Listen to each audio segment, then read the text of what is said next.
sekolah tuh suka ada kayak teman-teman deket gitu ya. Ini bukan teman deket ya, nggak jarang berinteraksi juga mereka.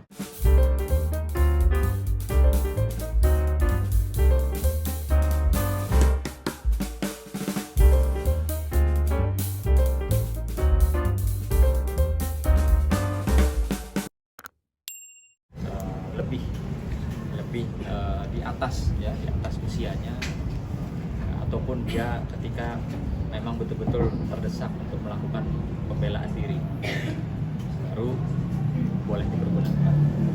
Seperti kita sama-sama ketahui, lihat kemarin dari CCTV kelas ya, di mana Sian mengalami bullying, yang dia di mana tetap duduk diam, lalu didorong, dipukul berkali-kali dengan posisi dia tetap masih diam, dan si penyerang atau si pelaku itu sampai 2 kali dilerai tapi terus membabi buta menyerang putra saya, sampai pada akhirnya Sian terpaksa harus melakukan bela diri.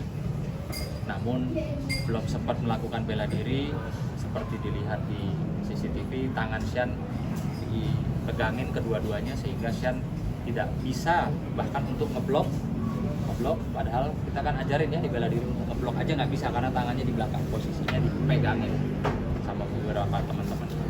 Sehingga kemarin Sian bilang di kepala bagian atas maupun di belakang itu terkena pukulan berkali-kali. Nah, ini yang membuat saya jujur saya khawatir, karena buat saya kalaulah cuma patah, luka itu biasa, anak laki lecet. Tapi kalau bicara kepala, ini bicara masa depan. Sehingga kemarin saya mempunyai inisiatif untuk membawa Sian terlebih dahulu untuk periksa CT scan, periksa lengkap di bagian kepala dan wajahnya. Kebetulan wajahnya itu matanya kemarin sempat lebam misalnya, lebam, sehingga ya harus mendapatkan perawatan ya, rawat jalan. Ini kan kondisinya masih di dalam ranah sekolah ya, artinya dari jam sekolah, jam sekolah. Artinya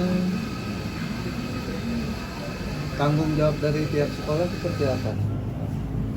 Iya, yang pasti kemarin saya bersama istri saya juga mendatangi sekolah ya.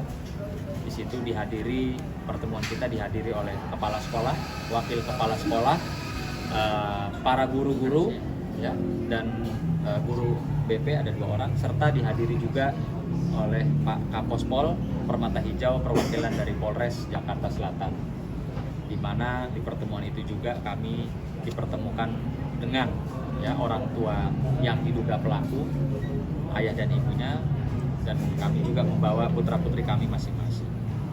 Nah, dalam kesempatan itu pihak sekolah juga menyampaikan permohonan maafnya karena ketika kejadian pihak sekolah tidak segera memberitahu kami selaku orang tua yang menitipkan putranya di sekolah. Jadi kita tahunya dari siapa? Ya, bukan tahu dari sekolah ya. Itu yang sangat saya sayangkan, sehingga kemarin secara resmi juga dan tertulis ditandatangani oleh Pak Kepala Sekolah, pihak sekolah menyatakan permohonan maafnya dan berjanji untuk menindaklanjuti atau menindak tegas, memberikan pembelajaran. Istilah Pak Kepala Sekolah, memberikan pembelajaran terhadap murid yang melakukan bullying dan kekerasan. Namun demikian, di hari esoknya pada saat kami berdua datang kembali, kami mendapatkan informasi dan sudah dikonfirmasi. Informasi yang dikonfirmasi oleh wali kelas pelaku ya, yang diduga pelaku pemukulan dan bullying terhadap Sian itu, anak tersebut masih bersekolah seperti biasa. Di situ kami kecewa lagi dan kami minta izin kepada wali kelasnya Sian untuk menghadirkan Sian dan bersama-sama melihat CCTV yang ada dalam kelas. Lalu di situ kami sama-sama didampingi oleh wali kelas melihat rekaman CCTV yang ada di kelas. Bagaimana sih kejadiannya? Ya, jadi ternyata kronologis awalnya adalah Sian itu sedang main bola pada jam istirahat. Sedang main bola, lalu didatangi oleh yang kami duga pelaku, dilempar sampah ke badannya Sian. ya sampah-sampah daun lah istilah, sampah-sampah daun. Itu sekali pertama Sian diam, karena kata Sian udahlah dianggap bercanda. Sian main lagi bola, lalu anak ini datang lagi dengan membawa sampah-sampah daun lah istilah, ada sampah apalah saya nggak tahu, itu lempar ke mukanya Sian, melempar ke muka Sian sehingga Sian bilang sampai ada masuk di matanya Sian. Itu Sian juga marah, bilang kok resek banget sih ngapain. Anak itu lari. Oke. Selesai Sian main bola, Sian naik ke atas untuk masuk ke kelasnya. Namun di depan kelasnya Sian dihadang oleh ada sekitar beberapa orang ya, dan pelaku yang sama ya, itu diduga menurut keterangan Sian melakukan 4 kali pemukulan terhadap Sian, kanan kiri. Namun demikian Sian lagi-lagi tidak membalas sama sekali, tapi Sian lebih memilih untuk menghindar dan masuk kelas, tempat kelasnya Sian. Sementara si pelaku ini kelasnya bukan di kelasnya Sian, artinya bukan teman sekelas, dia kelas yang berbeda, tapi dia dengan, kami duga dengan niat masuk untuk nyusul Sian. Ya, nggak lama kemudian Sian lagi duduk-duduk seperti yang mungkin teman-teman sudah lihat di CCTV, sedang duduk, datang lagi untuk membuli Sian. Sian dibuli, ditonjok pelan-pelan, akhirnya sampai keras, baru Sian berdiri. Sian berdiri bangun dan menanyakan, lu kenapa sama gua? Namun anak itu tidak ada bicara apa-apa seperti kita saksikan di CCTV. Dia langsung melompat hajar Sian berkali-kali. Itu pun sudah ditarik, dipisahin sama teman kelasnya Sian, supaya pelaku tidak terus memukuli Sian, sudah diamankan ya. Namun demikian ketika Sian maju mau tanya kenapa, terlepas lagi, dia serang lagi Sian berkali-kali. Artinya kami melihat dan mencoba menganalisa, mencermati dari hasil CCTV yang ada di kelas, terekam jelas bahwa anak ini, si pelaku, betul-betul secara brutal menyerang Sian berkali-kali. Gitu. Nah, Sian pun menyatakan, bukan saya takut ayah, saya tidak bisa melakukan bela diri karena tangan saya juga dipegang. Bahkan untuk ngeblok kanan kiri aja dia nggak bisa karena tangan posisinya di belakang. Nah, melihat rekaman CCTV yang cukup brutal menurut saya ya, maka seorang ibu tentunya nggak kuat. Dan istri saya meneteskan air mata pada saat melihat di ruangan CCTV. Dia bertanya sama Sian, kenapa nggak kamu lawan?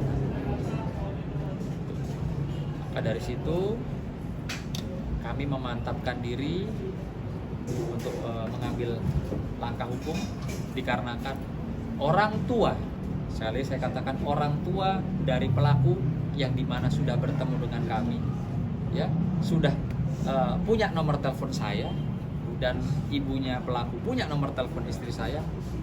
Tidak ada yang menghubungi kami menanyakan, Pak Sunan, anak lu gimana tuh? Udah dibawa ke rumah sakit gimana? Nggak ada sama sekali. Akhirnya setelah kami melangkah membuat laporan resmi di Polres Metro Jakarta Selatan, barulah jam 9 malam orang tuanya menghubungi saya. Ya, tentunya ya kayak seperti ngerasa nggak ada apa-apa aja. Nah, ini yang membuat saya merasa direndahkan dan jadi teringat pada saat di pertemuan di hadapan kepala sekolah semua, wakil kepala sekolah dan ada Kapospol Permata Hijau di situ. Ibu dari pelaku menyatakan saya kenal dengan seorang menteri yang masih menjabat di kabinet saat ini. Saya kaget, apa maksudnya ya? Dan lagi-lagi ibunya juga menyampaikan saya kenal dengan pengacara senior, dia sebut nama. Saya juga bingung lagi maksudnya apa ya. Jadi kami menduga nih ya, saya menduga apa karena dia merasa kenal menteri, merasa kenal pengacara, lalu nasib anak saya ya dia tidak perlu tahu. Padahal keluar dari ruangan pertemuan di ruangan kepala sekolah itu, orang tua pelaku tahu loh, saya izin sama sekolahan untuk membawa putra saya ke rumah sakit detik itu juga. Artinya tahu sekali. Keluar orang tua pelaku ini tahu sekali bahwa saya mau bawa anak saya ke rumah sakit. Saya nggak minta duit dia, ya. Saya saya nggak minta duit dia sepeser pun, tapi paling enggak ada dong, gimana kabarnya, udah diperiksa tadi CT scan, dokter bagaimana hasilnya, tidak ada sama sekali.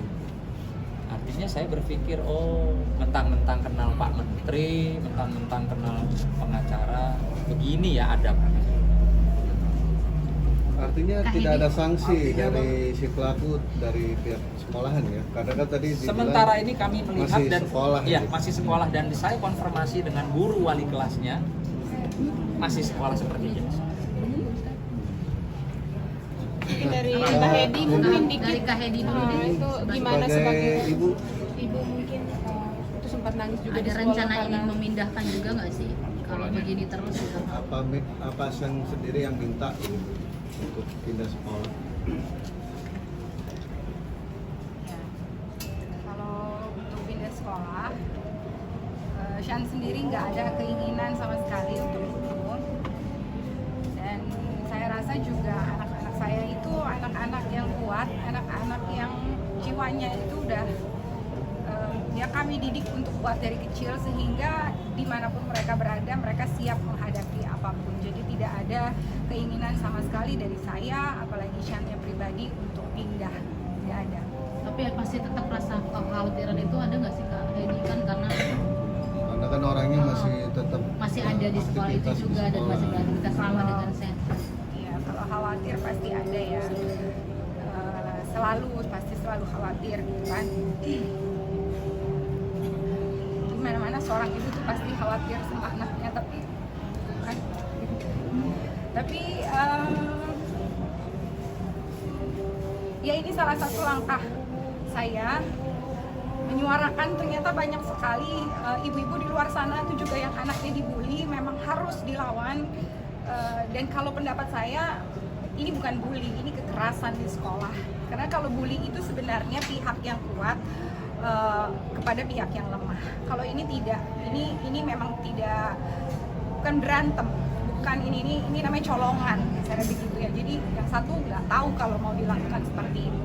Jadi ini buat saya kekerasan.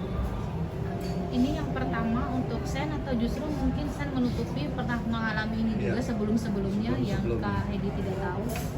Ini pertama kali. Jadi Shan itu apa-apa juga cerita sama saya ya. Dia pasti cerita, walaupun mungkin sehari atau 2 hari setelah ada apa-apa gitu, tapi dia pasti cerita. Kemarin juga. Nah kalau yang ini sebenarnya memang dia nggak langsung cerita, karena aku lihat kan matanya lebam. Terus kayak gitu aku tanya, baru dia menjelaskan gitu kronologinya seperti apa. Sebelumnya ditutupi dulu sama Sen atau langsung terbuka jujur? Enggak, ditutupin sih enggak, tapi mungkin aku melihat dulu gitu sebelum dia cerita, karena kan begitu dia sampai di rumah aku memang langsung lihat mukanya gitu kan. Dan itu langsung kelihatan, ya aku langsung tanyakan. tapi pas ngelihat kan di sekolah kan shock juga nggak sih pas lihat CCTV, ternyata perlakuannya sekasar itu ke Sean yang pasti tahu sekolah kan jadi rumah keduanya mereka buat belajar, ternyata menjadi korban kekerasan gitu di sekolah. Iya, aku sih benar-benar ngerasa ininya kan kecewa ya. Jujur sih kalau sekarang aku ditanya, aku marah gitu ya. Aku marah, aku sedihku tuh udah lebih ke marah gitu, dalam arti seperti yang Sunan bilang, di hari pertama kami sudah ibaratnya sudah, saya ngelihat anak itu sebelum lihat CCTV ya, saya melihat dia pelaku yang menyakiti anak saya, tapi di mata saya dia juga saya anggap anak saya gitu, sehingga redalah semuanya gitu kan. Maksudnya saya maafkan saya ini segala macam, karena gambaran ceritanya tuh tidak seheboh itu. Tapi begitu saya melihat langsung di CCTV, itu saja CCTV saya cuma bisa lihat satu, saya nggak bisa lihat ketika di koridor itu dipukulnya seperti apa. Saya cuma bisa lihat di kelas, untung banget itu dapat. Dan menurut saya itu sih jauh dari sekedar gambaran yang mereka berikan ketika saya ketemu sama semuanya. Itu untuk anak usia segitu, kalau menurut saya sih itu brutal. Dan ya itu, jadi kalau ditanya sekarang sedih saya itu lebih ke marah. Saya marah, maksudnya saya nggak mau ada anak-anak yang punya hal-hal yang apa ya, tidak bisa menahan emosi, tidak bisa mengontrol emosi ada di lingkungan dekat dengan anak saya nggak mau. Bukan karena anak saya takut, ini tuh bukan. Kalau berantem mereka berdua silahkan, siapapun yang luka saya nggak ada masalah kalau berantem. Tapi kalau yang kayak gini-gini, kekerasan kayak begini, saya nggak mau anak-anak seperti itu dekat dengan anak saya, apalagi di lingkungan sekolah ya. Ini kan artinya ada pengeroyokan, nggak satu orang. Seperti apa sih Mbak Hedi melihat kondisi San yang saat ini mungkin walaupun masih beraktivitas, ada rasa khawatir lebih ketika nanti kembali lagi ke sekolah, karena nggak satu orang, artinya kan ada pengeroyokan. Ada pengawalan nggak sih Kak? Jadi setelah kejadian ini ya. Enggak sih, kalau pengawalan sih enggak. Ya, saya lagi-lagi bilang ke pihak sekolahan, saya sudah kecolongan sekali. Lagi-lagi saya masih mempercayakan ke pihak sekolah, saya titipkan lagi anak saya. Jangan sampai terjadi hal-hal seperti ini lagi. Kalau saya tuh sebenarnya gini, seperti yang saya tuh ungkapkan sebenarnya sama salah satu guru di sekolah itu, yang saya khawatirkan gini, kadang-kadang manusia itu ya, dari luarnya, dari fisiknya dia nggak kenapa-napa, tapi kita nggak pernah tahu dalamnya gitu kan, entah dia sebenarnya masih marah, masih mungkin Shannya gitu ya, masih bergejolak juga gitu, kenapa saya diginiin dan gue nggak dikasih kesempatan untuk kasarnya membalas gitu kan. Nah itu yang saya concern, dan makanya saya juga selalu saya tanyakan sama Shan, "Ari oke?" gitu, ada rasa pingin balas nggak, ada rasa marah nggak, ini itu yang harus sebenarnya saya tahu, dan kalau menurut saya harus dia keluarkan, dia salurkan, sehingga nggak ada apa ya, nggak ada nyesek gitu rasanya kali ya. Makanya juga saya ikutkan dia olahraga itu salah satunya juga memang untuk, makanya kan gini, orang ada yang bertanya kenapa sih baru kejadian terus udah gitu kok udah beraktivitas. Nggak apa-apa, itu penyaluran emosinya dia, penyaluran energinya dia yang mungkin nggak bisa disalurkan di situ karena udah telat juga. Dia juga, anak saya juga bukan penakut yang tiba-tiba nanti juga tinggal balas, nggak kayak begitu. Biar habis energinya di olahraga. Sudah ada kemungkinan nggak Bang ini pelaku ini merupakan kelompok mungkin atau geng premanisme di sekolah gitu, karena kan banyak nih pelakunya nih. Nanti biar dari hasil penyidikan aja di pihak kepolisian yang menggambarkan seperti apa. Saya belum bisa atau nggak mau berandai-andai lah. Tapi saat pertama itu maksudnya saya menanyakan apa Saya sudah tanya, memang Shan ada salah apa, atau menurut pelaku nggak ada, cuma iseng aja. Tapi menurut saya gimana? Dia pernah ada masalah apa atau Nggak ada juga. Bahkan ibaratnya bukan teman, kan misalnya kayak di sekolah tuh suka ada kayak teman-teman deket gitu ya, ini bukan teman deket ya, nggak jarang berinteraksi juga mereka. Makanya tuh memang saya tuh tanya besar yang saya tanyakan kepada orang tuanya gitu kan, kenapa dengan anak anda gitu kan, karena nggak ada apa-apa tapi sebegitunya tidak bisa mengontrol emosi. Coba deh dilihat CCTV-nya, coba dilihat, yang ada bilang anaknya tuh baik banget itu, lihat dulu CCTV-nya. Bang, Tapi pernah ditanya nggak hasil Bang scan-nya Sunan? gimana Bang? Hasil Itu yang scan yang kemarin. Sementara ini alhamdulillah baik. Iya. Karena Nggak ada buat masalah. buat saya nomor satu itu, karena bagian kepala itu kan masa depan ya. Alhamdulillah baik. Sementara ini baik, masih dalam kontrol dokter, masih minum obat. Jadi dokter bilang, kalau Shan tolong perhatikan dokter, kalau Shan nanti tiba-tiba muntah, nanti tiba-tiba pusingnya tidak berhenti, dikasih obat ini, tolong segera kembali.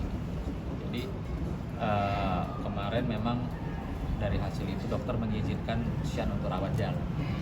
Bang, Tapi Saya Shan sendiri Bang. masih mengalami apa sakitkah atau apa?